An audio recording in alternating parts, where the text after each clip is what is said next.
My name is Olivia, and I turned 68 this year.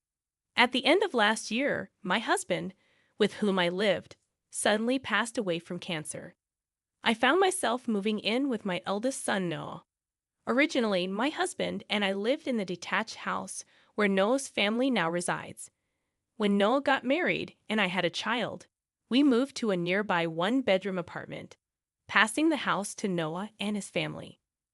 Noah had started his own business, and with unstable income and an inability to take out a loan, my husband decided to give up the house for the sake of his grandson. When we handed over the house, it was beautifully renovated and felt brand new. After that, Noah was blessed with 3 children. We occasionally played with our grandchildren and celebrated birthdays together at a nearby restaurant, maintaining a good relationship. However, when my husband's cancer was discovered and understood to be terminal, he worried about my well-being. He called Noah and asked him to take care of me and to live together once he was gone. I tried to reassure my husband, telling him that I was still healthy and could live alone, but he wouldn't budge. Unable to defy his father's last wish, Noah agreed to live with me. The truth is, ever since we gave up the house, I hadn't been inside Noah's home. I hesitated to visit, thinking his wife, Emma, might not appreciate it. So when I arrived, I encountered a shocking scene. Trying not to be a burden, I had minimized my belongings when I moved to Noah's house. The house was a small 2-bedroom, with one room on the second floor and one on the first. When I arrived, Noah said, "Oh, was today the moving day?" Acting clueless, Noah has always been forgetful, a trait that didn't change even in that upheaval. Entering the house, I saw shoes piled up like a mountain, and there was a strange smell. From the outside, the house looked fine, so I was taken aback without showing much concern. Noah muttered, "I only took him because Dad said so, and honestly, there's no space here," before turning his back and going inside. With no other choice, I quietly followed him in. I saw that the first floor was cluttered, and the living and dining areas were filled with shopping bags and trash. It looked like the hoarder houses you see on TV, and I was stunned. Emma, Noah's wife, then rose from the sofa. "Mom, I don't have extra beds, so please make some space," she said, before lying back down. "I'm tired from work." She runs a beauty salon and, according to Noah, earns quite a bit. As I glanced at Noah, he said, "I'm also tired from work, so could you clean up the room a bit?" and went upstairs. As I started to organize the cluttered room, Emma shouted, "Hey, the stuff in the corridor is in the way." I quickly replied, "I'm sorry," and moved things aside. She added, "It's fine to clean, but don't throw anything away," and returned to the living room. After tidying up, I was exhausted. Emma peeked in and said, "Aren't you going to help with dinner?" Feeling startled, I jumped up, realizing it was already dinner time, and hurried to the kitchen. As I entered, the kitchen was a mess, but Emma seemed unfazed, frying a lot of meat. When I asked if I could help, she pointed to the dishes and said, "You can do the dishes. I thought you'd order food delivery for occasions like this," sounding rather displeased. For a moment, I wondered about the norms in this house. Nevertheless, I responded with a smile, "I'm sorry I wasn't thoughtful today. It was hectic. But how about ordering food delivery tomorrow?" This seemed to improve her mood a bit as she replied with a faint smile, "Yes, let's do that." Trying to be understanding, I thought about how messy the house was with 3 kids and Emma working as a salon manager. That evening's dinner was just a pile of meat and bread, with no vegetables or soup. Interestingly, despite living in such a messy house, Emma was particular about clothes. She insisted on washing anything worn once and was strict with her kids about not dirtying their outfits. All of our family members are always well dressed outside, so until now, we didn't notice the state of the house. I began cleaning diligently the next day. Of course, for things I couldn't determine as trash or not, I neatly lined them up and had Emma check them when she returned from work. With the sheer amount of garbage, I asked her for confirmation almost every day, and she started to sound dismissive, often saying, "It's okay, just throw it away." I didn't really want to touch other people's belongings, but the clutter was too much. Also, it was originally the house I lived in, so seeing the room in such a state made me sad. After about a month, I finally finished sorting the garbage, and the house started to look decent. The grandchildren joyfully expressed how it looked like a house from the TV and rolled around on the carpet. They also stopped the habit of throwing half-eaten snacks around. Noah and Emma didn't particularly thank me, but since I took the initiative, I wasn't bothered by it. However, I was unaware that Emma, rather than appreciating my efforts, was making comments like, "What's that?" sarcasm, mother-in-law, and no one in the family complained or even asked for it. I overheard this one night when I got up to use the bathroom and heard Noah and Emma drinking and talking. Noah sided with Emma, saying things like, "Don't say that," and I wouldn't have taken my retired mom without Dad's insistence. Feeling down and wondering where I went wrong with raising him, I silently returned to my room. Seeing myself sleeping quietly surrounded by luggage in a dimly lit room, I felt pathetic. However, thinking of my grandchildren growing up in such an unhygienic environment, I consoled myself that what I did was right and went to sleep. From then on, whenever I was cleaning, Emma pretended not to notice and went elsewhere. Moreover, the meals were always just meat and bread. Unable to stand it, when I suggested making a stew dish and wanting to eat vegetables, Emma became upset and said, "Do as you please, but buy the ingredients yourself," and turned away. After that, she left cooking to me and stopped cooking altogether. The grandchildren, possibly vitamin deprived, seemed to improve in complexion, enthusiastically eating fruits and vegetables. Being fond of the person who serves them meals, they began to be affectionate towards me, making requests like, "Grandma, put a fried egg on the curry." One day when Emma was out late, a grandchild crawled into my bed to sleep with me. From then on, they wanted to sleep with me even when their parents were home. This probably upset Emma more. I ended up preparing all the meals. This lifestyle continued for about 6 months. Then talk of a family trip during the summer vacation came up. My eldest son and his wife were excitedly looking at travel brochures and searching on the computer, so I assumed I'd be hitting, and was actually relieved. However, my eldest grandchild suddenly approached and insisted, "Gran was coming too, right?" Despite the parents' reluctance, they agreed since the child was adamant. Emma, clearly displeased, tasked me with preparing breakfast boxes and doing laundry, emphasizing that it was the least I could do since I was invited. The trip involved travel, but being elderly, I frequently needed restroom breaks, which visibly irritated Noah and Emma. The grandchild who had insisted on my accompanying them started to rush the journey. When Noah reprimanded the child, saying it was their fault, the child began to cry loudly. The curious atmosphere worsened with Emma muttering complaints and me dreading the traffic jam. Upon reaching the amusement park, I distanced myself, saying, "I'll be at the cafe. You all have fun." When the children cheered up and ran to the rides, Emma came back to remind me explicitly to pay for my own expenses.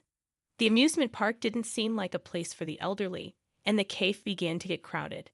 Feeling guilty, I stepped outside and mindlessly sat on a bench. Though I had worn a hat as a precaution, the midsummer sun was harsh. Before I knew it, I found myself in the amusement park's medical room. I'd overheard my eldest son and his wife being scolded by someone who looked like a doctor. "How can you just leave an elderly person alone like that?" It seems I had a mild heat stroke. Usually, I'd be fine, but having prepared lunch and done laundry from early morning followed by a longer ride, I must have been more exhausted than I realized. My eldest son and his wife looked clearly upset and decided to head back to the hotel with me. After checking in and leading me to the room, they told me, "Please don't cause any more trouble." Feeling dizzy, I lay down in the quiet room and began to ponder what I was doing with my life. I'd always been too busy with household chores and looking after my grandchildren to have such thoughts. This vacation was clearly not planned with my well-being in mind. Despite having forced me to prepare meals and do laundry early in the morning, there was no concern shown for my health. After I fell ill, I gazed at the ceiling and thought, if I were to grow old and fall ill, They would probably leave me unattended like this. Even now, when I manage the household, I'm treated as a burden. I realized I had harbored hopes for the son I'd wore with such love and pain, but those hopes were misplaced. I decided I might need to prepare myself for the worst and drifted into sleep. Around 6 o'clock p.m., I heard my grandchild's voice. "Grandma, are you okay?" Emma looked at me with concern. She seemed to have come back from the amusement park early because she was worried about me. Behind her, her parents were whispering amongst themselves. Emma said, "Mom, Dad, I need to talk to Grandma. Can you stay here for a bit? Since there are play areas in the hotel." She took the younger children with her. Once they were gone, Emma snapped, "You should know better. Isn't it a luxury for someone like you to be on vacation? You should go home and clean since you're so good at it." The trip was planned for 2 more days, including the amusement park and visiting the art exhibitions and museums, which I thought I could partake in. I responded, "You want me to go back now by train?" To my innocent question, my eldest son angrily replied, "What else do you expect? We only took you in because of Dad's last wish. Don't think you can freeload the vacation." That statement solidified a vague resolution that had been forming in my mind. I should cut ties with them. I got up, packed my things, and asked the front desk to call a taxi. My grandchildren noticed and came over. I thought this might be our last meeting, so I said, "I'm not feeling well, so I'm going home early. Enjoy yourselves." They seemed to sense something was amiss, but simply replied with a smile, "Okay, get well soon." I gave the taxi driver my home address. He asked, "Are you sure you want to go that far?" I showed him my platinum card and asked if it was all right to pay with it. He thanked me and drove me home quietly, ensuring I was comfortable. Once home, I began to clean. I decided to move back to my old condo, which was up for rent but fortunately still vacant. The next day, after packing my belongings, I left my son's house and called a real estate agent. "Olivia," I said, "I want to sell that house." A week later, my son was furious on the phone after a disagreement with the real estate agent who came for the house's evaluation. I went to their house and calmly said, "I decided to cut ties with you guys, so I've also decided to sell this house. After all, the key to cleaning is to throw away unnecessary things." Both the eldest son and Emma looked puzzled, exclaiming, "Wait, wasn't this Dad's house? Then I should have inherited it from his estate." "Exactly," I replied. "This is supposed to be my husband's property, right? What the hell are you doing? Have you lost your mind?" I sighed and asked the eldest son, "You say you inherited through the estate. Do you remember changing the ownership of this house?" He hesitated. "No, but I just assumed it became mine." "That's not the case," I replied, "because this house is under my name." The two of them looked baffled, asking, "What do you mean?" "That's what I mean," I said. "Also prepare yourself, because I'm going to stop the financing to your company." "Financing? What are you talking about?" My son said. I always knew my son was forgetful, but this was truly astounding. I continued, "Olivia, don't you remember? Every month I've been transferring money to your bank account. It was under the agreement that you use it for business expenses." Noah, turning pale, stammered, "I saw that money. I thought Emma was earning it." Emma was also shocked, confronting Noah. "You weren't the one earning it. When Noah and Emma got married, he didn't have enough capital. So, being fond of my grandson, I decided to provide financing. Since it would likely be considered an inheritance if it was under an individual's name, I set up a personal asset management company to make the investment.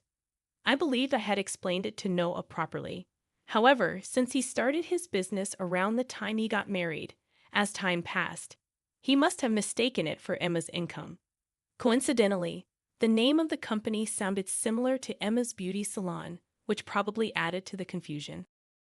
Then Noah suddenly exclaimed, "Wait, there were investments even after Dad passed away. So it's not Emma's company, right?" Olivia responded, "I've been telling you. I'm the CEO of that company." Noah was stunned, looking at me as if I had just been shot. Emma was equally shocked. Olivia, I said, I kept silent because I didn't want to tarnish your father's reputation. But the one who had assets was me. I inherited their assets when they passed. This inheritance was considered personal property, so it didn't become joint property with my husband. Noah exclaimed. Wait, what? Hold on. Noah continued. Wasn't it something Dad had? Olivia replied. As I've told you repeatedly, your father had almost no inheritance. It's natural to assume that one would inherit from their father. So Noah and Emma's confusion was understandable. However, thinking one would inherit without any formal procedures makes me doubt my son's intellect. Initially, the reason Noah started his business was that he'd get fired wherever he worked. Noah would say, they just don't see my worth. We weren't sure how to help, but we thought that letting him have free rein with the inheritance wouldn't end well. So we kept providing capital and loans. Noah mistakenly thought of it as Emma's income and used it for living expenses and his business. Meanwhile, Emma's beauty salon business wasn't going well, and she had almost no income. However, she seemed to be carelessly relying on Noah's perceived earnings. Noah said, I thought I was going to inherit this house. I'd always listened to what Dad said, Emma exclaimed. Wait, wasn't this house under your name? Emma continued. The renovation was finished, so I thought you bought it. Emma, spitting in anger, glared hatefully at Noah. I was utterly exasperated with the two of them. From now on, you two will have to handle your own matters, I declared, preparing to leave. Just then, Emma grabbed my shoulder tightly. Mother-in-law, she trembled. Don't you care about your precious grandchildren? Coldly, I replied, we can't choose our parents. I may have made mistakes raising my child, but indulging your father won't be good for my grandchild either. With that, I left. Behind me, Noah and Emma were bitterly blaming each other. It's your fault. What about you? In the end, the house was sold. Lacking operational funds, Noah's business went bankrupt shortly after, and the couple divorced. Neither of them wanted custody, so I became the guardian of their children. As for Noah and Emma, they disappeared, and I have no idea where they are or what they're doing. With proper discipline, the oldest grandchild learned to cook, the middle one picked up cleaning, and the youngest mastered tidying up. They seem to have learned that they must fend for themselves now, able to handle household chores efficiently without my intervention. I'm grateful that I was able to pass on essential lessons to my grandchildren. Besides their housework and studies, they also care for me.